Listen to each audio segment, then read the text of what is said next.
Okay, ನಾನು ಹೇಳ್ತಾ ಇದ್ದೆ ಮುಂಚೆನೇ ನಾನು ಶೇಂಗಾ ಎಣ್ಣೆನೇ ಉಪಯೋಗಿಸೋದು ಅಂತ ಹೇಳಿ ಅದನ್ನು ಉಪಯೋಗಿಸೋಂಥದ್ದು. ಓಕೆ ನೋಡಿ, ಎಣ್ಣೆ ಕಾಯ್ತಾ ಇದೆ. ಈಗ ಎಣ್ಣೆ ಕಾದ ಮೇಲೆ ಮೊದಲನೇ ಹೆಜ್ಜೆ ತುಂಬ ಊರಿನ ತುಂಬ ಸಣ್ಣದಾಗಿ ಇಟ್ಕೊಂಡಿರೋಂಥದ್ದು ಸಾಸಿವೆ ನೋಡಿ ಈಗ ಸಿಡಿತಾ ಇದೆ.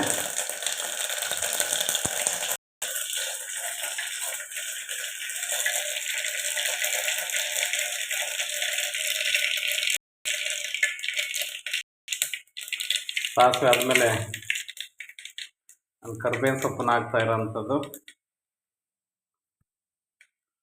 ಜೊತೆಯಲ್ಲಿ ಹಸಿಮೆಣಸು ಹಾಕಿದ್ದೀನಿ.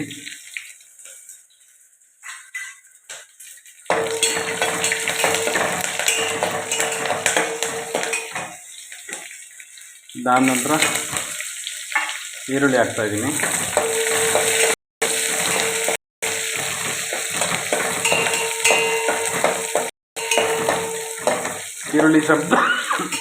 ಈರುಳ್ಳಿ ಶಬ್ದ ಎಲ್ಲ ನಿಂತ ಮೇಲೆ ನಾವು ಇಲ್ಲಿ ನೀರಲ್ಲಿ ಹಾಕಿಟ್ಟಿದ್ದೀವಲ್ಲ ಬದನೆಕಾಯಿ, ಇದನ್ನು ಹಾಕ್ತಾ ಹೋಗುವಂಥದ್ದು. ನೋಡಿ, ಬದನೆಕಾಯಿ ಹಾಕಿದ್ದೀನಿ. ಈಗ ಉರಿಬೇಕಾದ್ರೆ ನೀವು ಜಾಸ್ತಿ ಮಾಡ್ಕೋಬೋದು.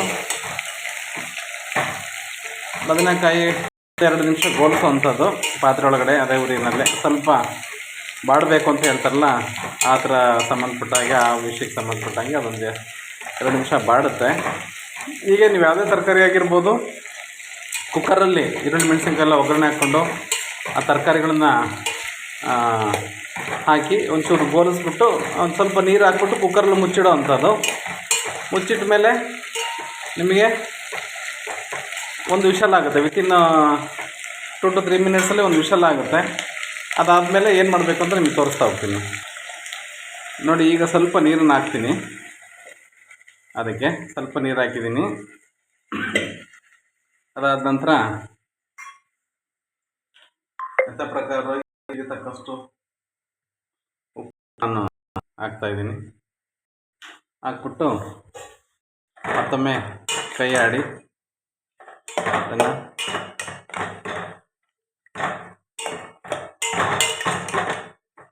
ಮತ್ತೊಮ್ಮೆ ಕೈ ಆಡೋವಂಥದ್ದು. ಎಲ್ಲ ಆದಮೇಲೆ ಒಂದಿಷ್ಟು ಮುಚ್ಚಿಡೋಣ, ಒಂದು 2-3 ನಿಮಿಷ ಮುಚ್ಚಿಡೋಣ ಅದನ್ನು. ನೋಡಿ, ಬದನೆಕಾಯಿ ಈ ಥರ ನಿಮಗೆ ಬೇಯ್ತಾ ಇದೆ, ಕಾಣಿಸ್ತಾ ಇದೆ ಅಲ್ವಾ? ಬದನೆಕಾಯಿ ತುಂಬ ಜಲ್ದಿ ಬೇಯೋದ್ರಿಂದ ತುಂಬ ಹೊತ್ತು ಇಡೋದು ಬೇಕಾಗಿಲ್ಲ. ಈಗ ನೆಕ್ಸ್ಟ್ ಪ್ರೊಸೆಸ್ ಏನಪ್ಪ ಅಂತಂದರೆ, ಹುಣಸೆ ಹುಳಿ ರೆಡಿ ಮಾಡ್ಕೊಂಡಿದ್ದೀನಿ. ಹುಣಸೆ ಹುಳಿನ ಅದ್ರಲ್ಲಿ ಹಾಕೋಣ. ಬೆಲ್ಲನ ಅದರಲ್ಲೇ ಹಾಕಿದ್ದೆ ನಾನು.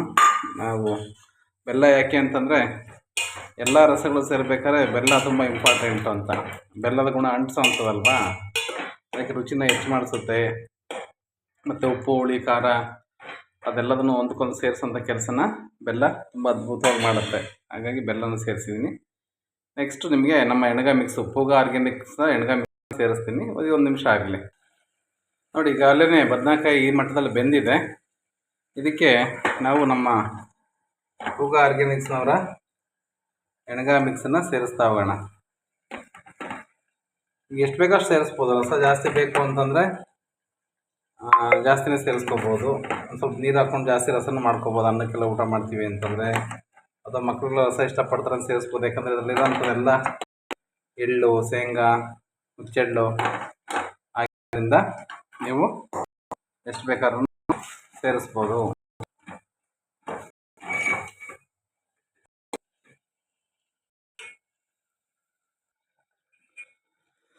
ಸ್ನೇಹಿತರೆ, ನೋಡ್ಬೋದು ಇದು ಹೇಗೆ ಒಂದು ಸುಂದರವಾದ ಗ್ರೇವಿ ರೆಡಿಯಾಗಿದೆ ಅಂತೇಳಿ. ತುಂಬ ಏನು ಕುದಿಸೋದು ಬೇಡ. ಪುಡಿಯೆಲ್ಲ ಹಾಕಿದ ಮೇಲೆ ವಿತಿನ್ 1 ನಿಮಿಷ ಇದರೊಳಗೆ ಎಲ್ಲ ಪಲ್ಯದ ಇದು ಮುಗಿದೋಗುತ್ತೆ.